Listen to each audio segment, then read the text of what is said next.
రాష్ట్రాన్ని కాపాడుకోవడానికి రా కదిలిరా అని పిలిపిస్తే మహానాడును తరపించే విధంగా ఈరోజు మీరందరూ వచ్చారంటే చాలా సంతోషం. ఈరోజు చూస్తా ఉంటే రాజమండ్రి రంకేసింది, రాజమహేంద్రవరం దద్దరిల్లింది. మీ ఉత్సాహం చూస్తా ఉంటే ఒక పక్క సముద్రం, సముద్రానికంటే ఎక్కువగా జన సముద్రం మన ముందరకు వచ్చింది. మీ ఉత్సాహం, మీ కసి చూసి చెప్తున్నాను, త్వరలో మంచి రోజులు వస్తాయి. తెలుగుదేశం జనసేన గెలుపును ఎవ్వరూ ఆపలేరు, ఎవరికి ఆసక్తి లేదు. ఈ రాజమహేంద్రవరం పేరు నేనే పెట్టాను. రాజమండ్రిని రాజమహేంద్రవరం పేరు పెట్టింది కూడా నేనే పెట్టాను. ఈరోజు ఈ యొక్క నగరానికి, ఈ ప్రాంతానికి ఒక విశిష్టమైన చరిత్ర ఉంది. ఇక్కడి నుంచి నన్నయ్య గారైతే భారతాన్ని అనువదించాడు. వీరేశలింగం గారు ఇక్కడి నుంచి సంస్కరణలు ప్రారంభించారు. ఎవరైతే ప్రకాశం పంతులు ఇక్కడే మున్సిపల్ చైర్మన్ గా పనిచేసి బ్రిటిష్ వాడికి గుండె చూపించి నీకు చేతనైతే కాల్చమని చెప్పిన ధైర్యశీలి ప్రకాశం పంతులు. అలాంటి మీ దగ్గరికి నేను వచ్చా. ఈరోజు నేను రా కదిలిరా పిలిపించాను. మీకు అందరికి అనిపించవచ్చు ఇది నా కోసరమో, పవన్ కళ్యాణ్ కోసరమో, తెలుగుదేశం కోసరమో, జనసేన కోసరం కాదు. ఈ రాష్ట్రాన్ని కాపాడుకోవాలి, భావితరాల భవిష్యత్తు కాపాడుకోవాలి. అందుకే నేను మిమ్మల్ని అందరిని అడుగుతున్నా, మేమందరం తప్పకుండా పోరాడతాం.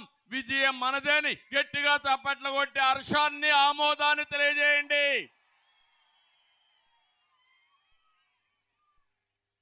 తెలుగు జాతి 10 కోట్ల జనాభా, 5 కోట్ల మంది తెలంగాణ కానీ ఇతర రాష్ట్రాల్లో కానీ ఇతర దేశాల్లో ఉన్నారు. 5 కోట్ల మంది మన రాష్ట్రంలో, ఆంధ్రప్రదేశ్ రాష్ట్రంలో ఉన్నారు.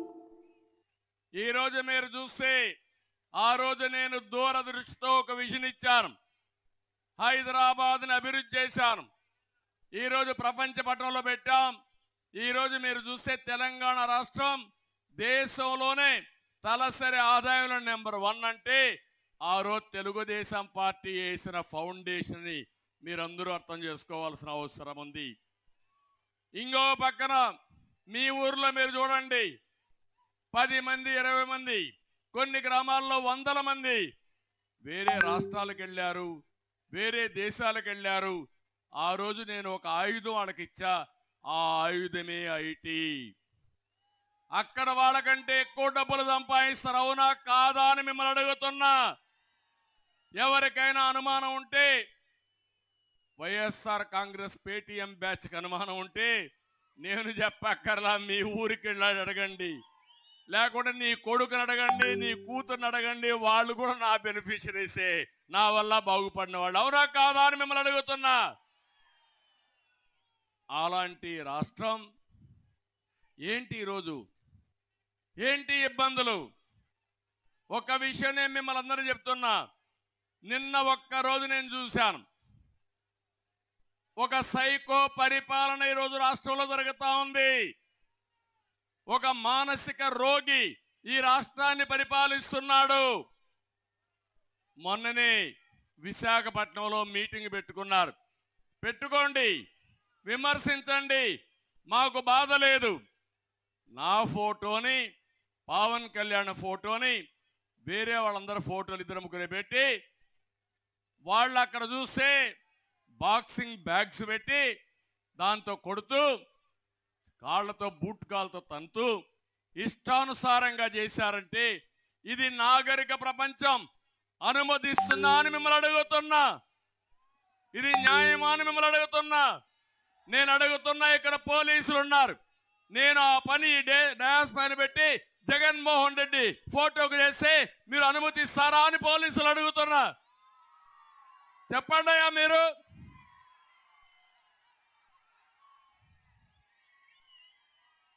ఏం చేశారు మీరు విశాఖపట్నంలో? చేతగాని వ్యక్తులుగా మీరు చూస్తున్నారంటే మేము పడేది ఈ ప్రజల కోసరం పడుతున్నాం కానీ ఈ సైకో కోసరం కాదు. ఒక్క నిమిషం పని నాకు అది. ఎందుకు మీ విషయం చెప్తున్నానంటే రాజకీయాల్లోకి వచ్చాం కాబట్టి ప్రజల్ని కాపాడుకోవాలి, రాష్ట్రానికి న్యాయం జరగాలి. దుర్మార్గుడి చేతుల్లో నుంచి రాష్ట్రాన్ని కాపాడాలంటే ఇలాంటి పనికి మాలిన పనులు, పనికి మాలిన సంస్కృతి రాజకీయాలకు తెచ్చాయంటే ఏమనాల తమ్ముళ్ళు? అందరూ గట్టిగా చప్పట్లు కొట్టి నిరసన తెలియజేయండి. ఇది తప్పని చెప్పండి. అది అయిన తర్వాత ఇంకొక బాధేస్తుంది. నిన్ననే మాచర్ల దుర్గారావు అనే ఒక కార్యకర్త, మత్స్య కార్మికుడు, అతన్ని విపరీతంగా మీరు చూస్తే పోలీసులు తీసుకుపోయి హెరాస్మెంట్ మొదలుపెట్టారు, కొట్టడం మొదలుపెట్టారు, పార్టీ మారమన్నారు. ఎస్ఐ ఎన్ని చెప్పినా ఏం లేదు. రిపీట్ కొడతా ఉంటే ఏం చేయాలో దిక్కుది లేకుండా మళ్ళా పోతే కొడతారని భయంతో ఆత్మహత్య చేసుకుని చనిపోయాడు. మీరు అర్థం చేసుకున్నారా? మనం ఇలాంటి బలవంతపు మరణాలు ఎన్ని జరిగాయో లెక్కలేనన్ని మరణాలు జరిగాయి. ఒక ఉన్మాది పాలనలో, ఒక సైకో పాలనలో అందరం బాధితులమే. అవునా కాదా తమ్ముళ్ళు? మీరే చెప్పండి. అంటే నీ దగ్గర అధికారం ఉందని ప్రభుత్వంలో ప్రజాధనాన్ని ఉపయోగించుకొని తప్పుడు కేసులు పెట్టి వేధిస్తావా నువ్వు? రోజు వస్తుంది. నేను ఒకటే చెప్తున్నా, ఇలాంటి వాళ్ళు చాలా మంది చూసినా కాల గర్భంలో కలిసిపోయారు. అదే జరుగుతుంది రేపు. ఆ దుర్గారావు గారు మరణానికి కారణమైన ఈ వైసీపీ నాయకులను ఏమనాలి? జగన్మోహన్ రెడ్డి ఒక పెద్ద సైకో అయితే అక్కడ ఒక చిన్న సైకో ఎమ్మెల్యే ఉన్నాడు. వీళ్ళందరూ కలిసి అరాచకాలు క్రియేట్ చేస్తున్నారు. నిన్ననే నేను చూశాను అనంతపూర్లో. ఎంత దారుణం అంటే ఒక మహిళ వితంతు, ఒక అబ్బాయి ఉన్నాడు.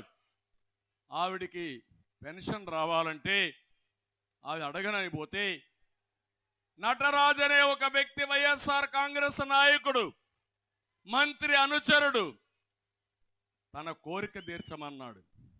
ఆ అమ్మాయి చెప్పింది నేను అలాంటి దాన్ని కాదు, నన్ను వదిలిపెట్టంటే ఆ అమ్మాయిని వేధించి వేధించి కడకు నడి రోడ్లో ఆ అమ్మాయి పైన దాడి చేశారు. ఒక దుర్మార్గుడు, ఒక కీచకుడు, ఒక దుశ్శాసనుడు కోరిక తీర్చలేదని ఆ అమ్మాయిని నడి రోడ్లో కొట్టి విపరీతంగా బాధించి, ఎక్కడైతే పవిత్రంగా చూస్తామో లేడీస్ని, అలాంటి మహిళ మీద కాళ్లతో తన్నాడంటే ఏంటి వీళ్ళందరూ? ఓసారి అనిపిస్తుంది ఆంబోతులు మారిగా తయారయ్యారు, ఊరి మీద పడ్డారు. ఆంబోతులకు హెచ్చరిక చేస్తున్నా, నా ఆడబిడ్డల జోలికొస్తే కబద్దార్, అదే లాస్ట్ డే అవుతుంది మీకు.